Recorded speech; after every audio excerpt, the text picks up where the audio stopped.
সবজি বাজার করতে গেছি রেল স্টেশনের পালবাজারে। ঢুকতে যাব, তাকিয়ে দেখি এক বুড়িমা গেটের ধারে হরেক রকম শাকপাতা সব সাজিয়ে বসে বিক্রি করে। খদ্দের নেই একটিও, তাই হাঁটুর ভাঁজে মাথা গুজে ঝিমিয়ে মরে। ডেকে শুধোই, ও বুড়িমা, কি হয়েছে, শরীর তোমার নয় কি ভালো? মলিন হেসে বললে আমায়, কি বা করি তুমি বলো, একটিও যে খদ্দের নেই, বসে আছি সকাল থেকে খালি পেটেই। খিদের জ্বালায় ঘোরে মাথা, এক টাকারও বিক্রি তো নেই, তার উপরে রাতের থেকেই জ্বর রয়েছে আমার গাতে। ব্যাগটি খুলি, কয়টি টাকা বাড়িয়ে দিলাম বুড়ির হাতে।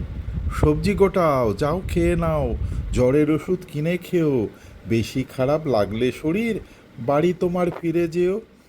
শ্রান্ত হেসে ক্লান্ত বুড়ি দুহাত তুলে আশিস দিল, ভরসা দিয়ে ঢুকে পড়ি পালবাজারে।